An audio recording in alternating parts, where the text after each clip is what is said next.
Protests in Nepal, protests in Indonesia, protests in Morocco, protests in South America. Gen Z is rising up. They've had enough.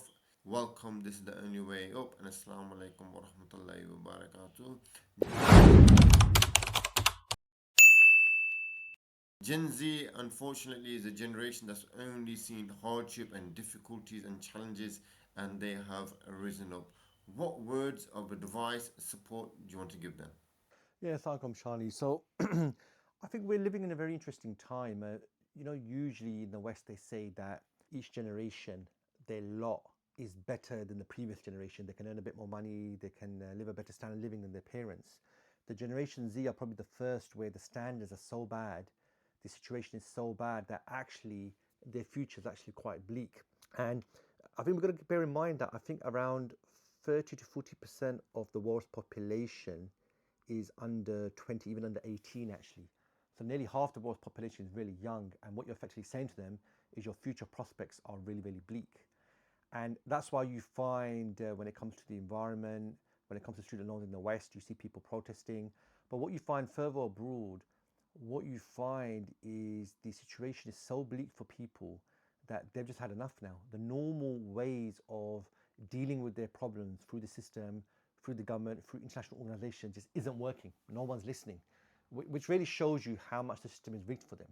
And that's why what you're seeing now is the youth are getting organized and they're protesting. And actually, what you're finding is a lot of the dictators don't quite know how to deal with this because they're not necessarily on the streets. And even the protests we've seen in Morocco, they've actually been very peaceful.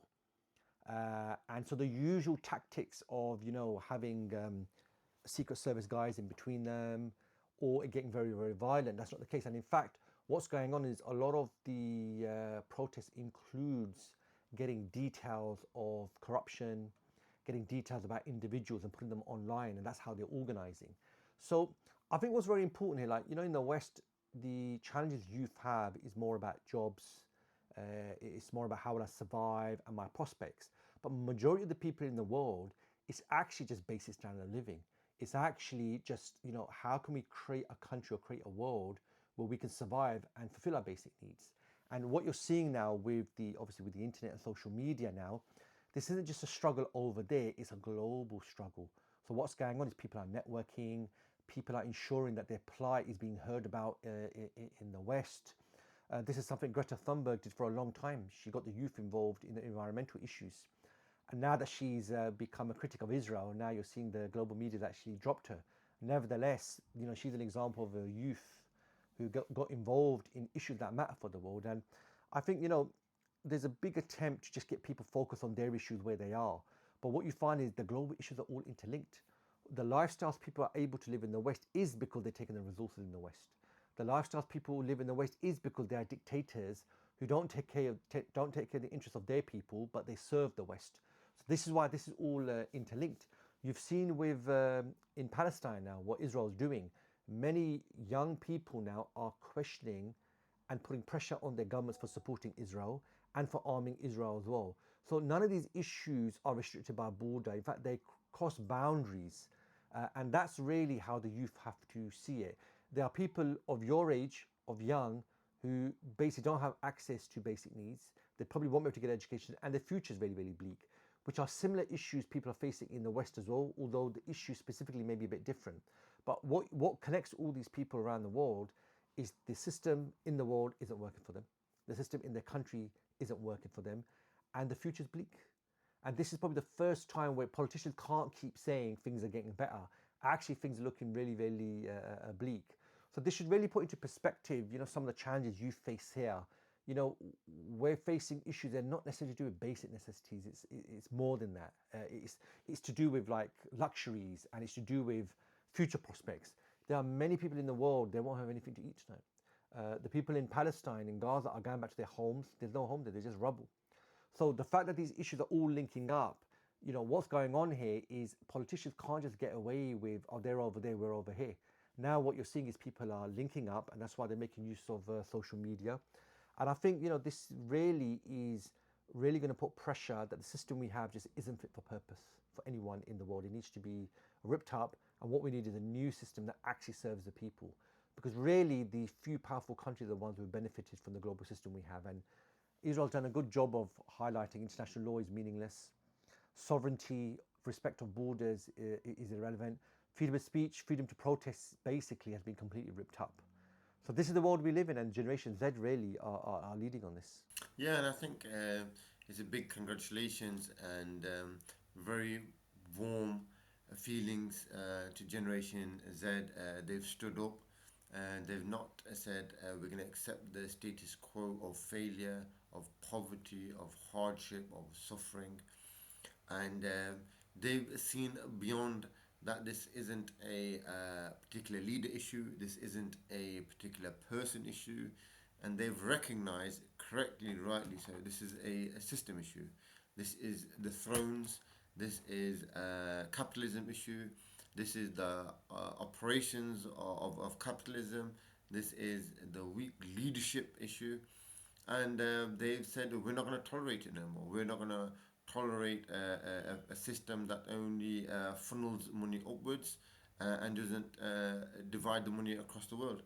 I mean, it's just amazing that the people are protesting for basic healthcare, and we are in a situation where one man hit a had wealth of $500 billion.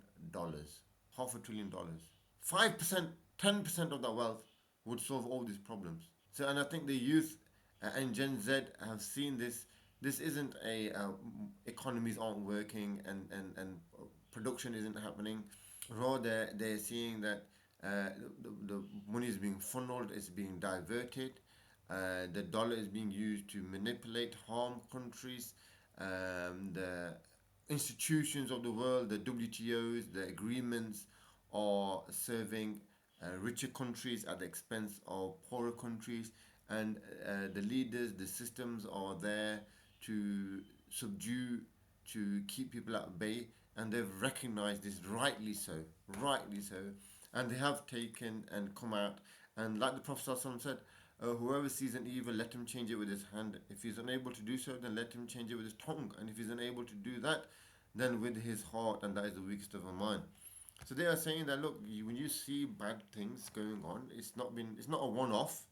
It's not quarterly figures. This is since their childhood, since they started to generate views and thinking about the world. That's all they've known, and they've correctly come to the conclusion of weak system, weak politics, weak personalities, and they need removing ASAP. Yeah, absolutely. I think these sort of events really put into perspective because in the West you can take things for granted and think things are issues when actually in other parts of the world very basic things that we take for granted aren't really available. And it really shows you that there's still a lot of discontent in the world. People are not happy, they're not satisfied, their rulers and their systems don't work for them. And actually, you find if you look at the case of apartheid South Africa, if you look at Iraq, Afghanistan, a lot of the public had to be won over by their politicians for them to intervene. So it's not a matter of this us and them. What you find is when the West do anything, they need to get the publics on their side, and that's why it's important that the things that are going on the other side of the world, we are aware of them, and we're able to propagate what's really going on and actually show that actually the Western world is half of the problem. They are half of the problems that are happening in most of the Muslim world, for example, the third world, is because of the relationship these guys have, is because of the way they treat them, is because they take their resources. And Israel's the best example of it. Without Western support, I was just reading the other day that in the last 2 years, America spent over $30 billion on Israel for the war. The bombing of Iran, the bombing of the Houthis, the bombing in Lebanon, literally American taxpayer money. They have no money for their medical sector, they have no money for education, but money is going to Israel. And now people can see this, that why is this money going to Israel when it's not going to Americans? So, you can't really divorce these issues together. Somebody could argue, well, that's over there, we're over here. No, actually, the politicians and the leaders don't see it like that, so we shouldn't really view it like that. Yeah, Jazakallah khair for your thoughts. Leave your comments below, and Assalamu alaikum wa rahmatullahi wa barakatuh.